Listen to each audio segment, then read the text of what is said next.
Pushpa 2 premier షోకి సంబంధించినటువంటి ఎపిసోడ్లో అంటే డిసెంబర్ 4వ తారీఖున రాత్రి 9:30 ఆ ప్రాంతంలో రేవతి అనే మహిళ అక్కడ తొక్కిస్లాట్లో చనిపోయిన విషయం మన అందరికీ తెలిసిందే. దీనిపైన వచ్చినటువంటి రకరకాల ఆరోపణలు, రకరకాల ఓదనలు, రకరకాలటువంటి వారి యొక్క అభిప్రాయాలు సోషల్ మీడియా వేదికగా మనం చూసాం. ఇదే అంశంలో ఐకాన్ స్టార్ అల్లు అర్జున్ 13 గంటల పాటు జైల్లో ఉన్నటువంటి అంశం కూడా మనం చూసాం. సో ప్రస్తుతానికి ఈ అంశం పైన AP deputy CM Pawan Kalyan స్పందించినట్టు ఒక అంశం అయితే సోషల్ మీడియా వేదికగా వినిపిస్తుంది. ఆయన మీడియాతో మాట్లాడుతూ, ఈ రోజు ఉదయం ఆయన మీడియాతో మాట్లాడుతూ ఆయన చేసినటువంటి వ్యాఖ్యలు ఇప్పుడు సోషల్ మీడియా వేదికగా వైరల్ అవుతూ ఉన్నాయి. ఏదైతే పుష్ప 2 ప్రీమియర్ షోకి సంబంధించినటువంటి వ్యవహారంలో రేవతి అనే ఒక మహిళ చనిపోయిందో ఆ ఎంటైర్ ఎపిసోడ్ అంటే ఆ రోజు నుంచి అల్లు అర్జున్ రెండోసారి చిక్కడపల్లి పోలీస్ స్టేషన్కి విచారణకు హాజరైనంత వరకు కూడా ఈ ఎంటైర్ ఎపిసోడ్ మీద ఆయన ఒకటే ఒక మాట అన్నారు. సో గోటితో పోయేదాన్ని గొడ్డలి వరకు తీసుకొచ్చారు ఆయన చేసినటువంటి వ్యాఖ్యలు ఏవైతే ఉన్నాయో అవి ఇప్పుడు సోషల్ మీడియా వేదికగా వినిపిస్తున్నాయి. అండ్ మొదటి నుంచి కూడా ఇదే అంశం పైన పవన్ కళ్యాణ్ స్పందించట్లేదు, వాళ్ళ మామ వరుస అవుతారు అంటే మేనమామ వరుస అవుతారు, సో ఆయన స్పందించట్లేదు అని మాట్లాడుతూ వచ్చారు. మరి ఈ రోజు జరిగినటువంటి ఒక మీడియా సమావేశంలో ఆయన ఈ అంశం పైన స్పందించినట్టయితే మనకి తెలుస్తూ ఉందన్నమాట. సో ఎంటైర్ ఎపిసోడ్ని కూడా చిన్నదాన్ని కాస్త చాలా రప్చర్ చేశారు. ఒక రకంగా దీన్ని రాజకీయ కోణంలో కూడా మాట్లాడినటువంటి తీరుపై ఆయన ఘాటుగానే స్పందించారన్నట్టు ఆయన చేసినటువంటి వ్యాఖ్యలు అయితే చాలా స్పష్టంగా అర్థమవుతున్నాయి.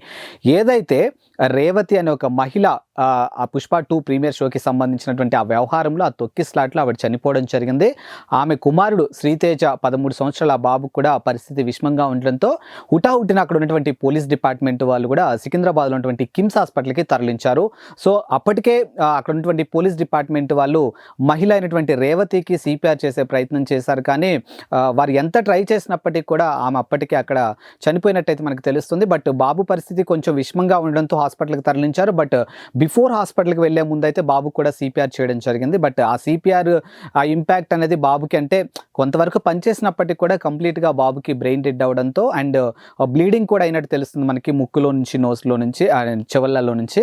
సో ప్రస్తుతానికైతే బాబు వెంటిలేటర్ మీదే ఇంకా కూడా స్టిల్ ఆక్సిజన్ మీదే కంటిన్యూ అవుతున్నాడు. బట్ డాక్టర్లు ఇటీవల ఆయనకు సంబంధించినటువంటి హెల్త్ బులెటిన్ కూడా రిలీజ్ చేశారు. సో హెల్త్ బులెటిన్లో అయితే బాబు ఇప్పుడిప్పుడే కొంచెం అంటే వినగలుగుతున్నాడు, అంటే ట్రీట్మెంట్కి స్పందిస్తున్నాడు అనేది అయితే వినిపిస్తోంది. బట్ ఈ ఎపిసోడ్ మీద ఇప్పుడు ఆయన స్పందించారనమాట. ఆ రోజు ఏదైతే నైట్ 9:30 ఆ ప్రాంతంలో ఈ వ్యవహారం అంటే ఈ సంఘటన జరిగిందో నెక్స్ట్ డే మార్నింగ్ అయినా సరే చనిపోయినటువంటి బాధితురాలు ఇంటికి వెళ్ళి వాళ్ళ కుటుంబ సభ్యుల్ని అల్లు అర్జున్ పరామర్శించుంటే బాగుండేది.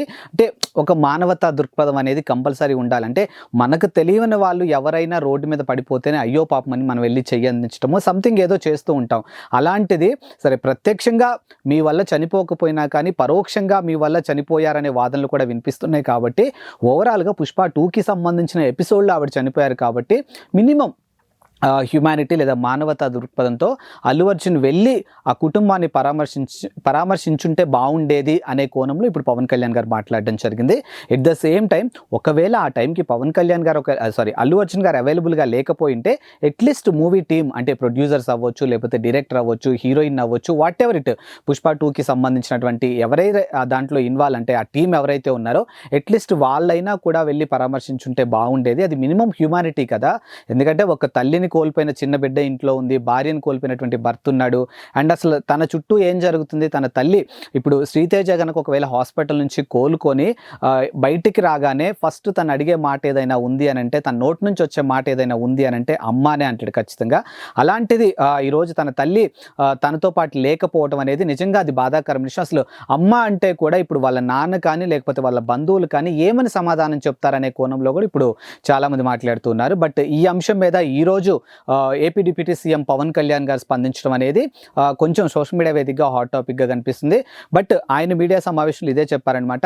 అండ్ ఇంకోటి ఏంటంటే బన్నీ కేవలం తెలంగాణ సీఎం రేవంత్ రెడ్డి పేరు మర్చిపోవటం వల్లే ఇదంతా జరిగింది అని అంటం కూడా నిజంగా ఒక రకమైనటువంటి బాధాకరమైన విషయం. ఎవరైనా పేరు మర్చిపోతే రేవంత్ రెడ్డి గారు ఇలా చేస్తారనుకోవడం మీ పిచ్చి పొరపాటు, అలా ఏముండదు. అండ్ ఇంకోటి ఏంటంటే ఇప్పుడు ఈ ఎంటైర్ అంటే లీగల్గా ఇప్పుడు ఏదైతే రేవతి చనిపోయినటువంటి ఈ అంశం ఏదైతే ఉందో చట్టం తన పని తాను తాను చేసుకెళ్ళిపోతుంది కాబట్టి ఖచ్చితంగా ఈ అంశంలో అల్లు అర్జునే కాదు, ఖచ్చితంగా రేవంత్ ఉన్నా కూడా చట్టం తన పని తాను చేసుకెళ్ళిపోతుంది అనే కోణంలో కూడా ఇప్పుడు పవన్ కళ్యాణ్ మాట్లాడినట్టు మనకు అక్కడ స్పష్టంగా అర్థమవుతుంది.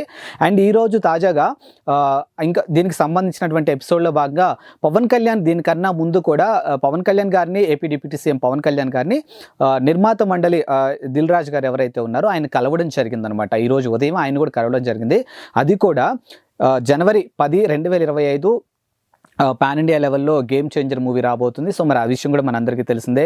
శంకర్ దర్శకత్వంలో రామ్ చరణ్, కియారా అద్వానీ ప్రధాన పాత్రలో నటిస్తున్నటువంటి movie game changer. So game changer అనేది రామ్ చరణ్కి అంటే త్రిబుల్ ఆర్ తర్వాత సోలోగా వస్తున్నటువంటి మూవీ కాబట్టి దీని మీద కూడా ఫ్యాన్స్ అంతా కూడా భారీ ఎక్స్పెక్టేషన్స్తో ఉన్నారు. అండ్ ఇప్పటికే ఈ మూవీకి సంబంధించినటువంటి ప్రమోషన్స్ కూడా ఎక్కడ ఏం జరగట్లేదు.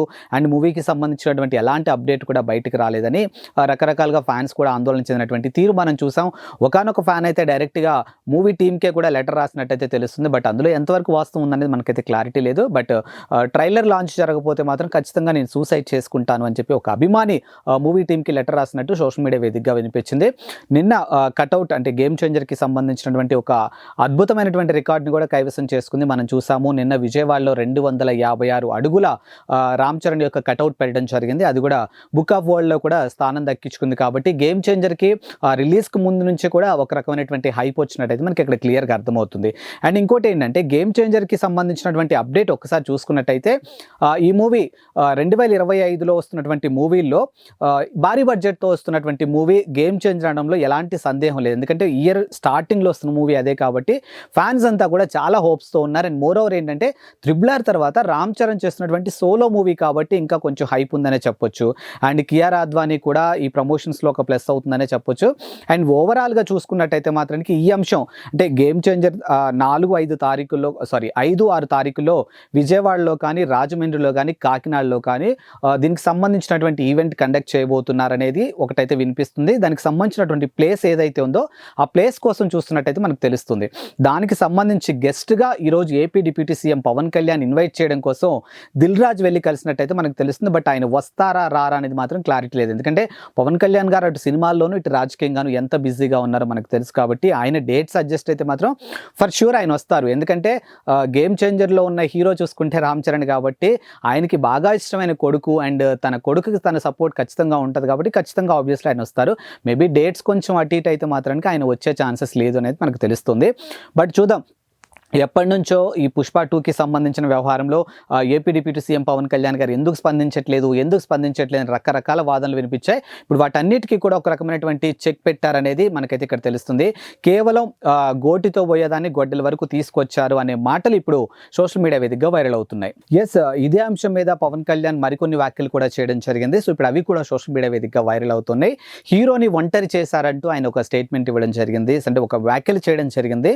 సో ఆ టైంలో ప్రతి హీరో కూడా ఖచ్చితంగా తమను చూడడానికి వచ్చినటువంటి అభిమానులకు అభివాదం చేయాలని ఖచ్చితంగా ఉంటుంది. సో ఆ తరహాలోనే అల్లు అర్జున్ కూడా అభివాదం చేయడానికి వచ్చుండొచ్చు తప్పితే ఇక్కడ పోలీసుల్ని తప్పుపడడానికి లేదు, అలానే అల్లు అర్జున్ని కూడా తప్పుపడడానికి జరగలేదు. అది అలా ఆ సినారియో అక్కడ అలా జరిగిపోయింది. అండ్ ఇంకోటి ఏంటంటే రేవంత్ రెడ్డి కూడా అంటే తెలంగాణ సీఎం రేవంత్ రెడ్డి కూడా చాలా కింది స్థాయి నుంచి ఎంతో హార్డ్ వర్క్ చేసి ఆయన ఈరోజు ఒక సీఎం హోదాకు వచ్చారు. కాబట్టి ఖచ్చితంగా ఆయన వ్యవహరించే తీరు కూడా ఖచ్చితంగా బాగుంటుంది. అండ్ వైసీపీ తరహాలో ఆయన వ్యవహరించలేదు అనే వ్యాఖ్యలు కూడా ఆయన చేయడం జరిగింది. అండ్ బెనిఫిట్ షోకి సంబంధించి కానీ లేకపోతే ప్రీమియర్ షోకి సంబంధించి కానీ టిక్కెట్ల ధర పెంచుకునే సమయంలో కానీ ఇలా ప్రతి అంశంలో కూడా రేవంత్ రెడ్డి సానుకూలంగానే వెళ్ళారు. బట్ ఇలా జరుగుతుందని మాత్రం ఎవరు ఊహించుండరు. ఇక్కడ పోలీసుల్ని తప్పుపడడానికి లేదు, at the same time Allu అర్జున్ని తప్పుపడడానికి లేదు. కేవలం తమ అభిమానులు తనని చూడడానికి వచ్చారు కాబట్టి ఏ హీరో అయినా కూడా ఖచ్చితంగా అభివాదం చేయడం అనేది సర్వసాధారణం. సో అందులో భాగంగా ఆయన కారులోంచి బయటకు వచ్చి అభివాదం చేసే ప్రయత్నం చేశారు తప్పితే వాంటెడ్లీ చేయాలని మాత్రం ఆయన చేయలేదన్నట్టుగా ఇప్పుడు పవన్ కళ్యాణ్ వ్యాఖ్యలు చేయడం జరిగింది. సో ఇప్పుడు అవి సోషల్ మీడియా వేదికగా వైరల్ అవుతున్నాయి.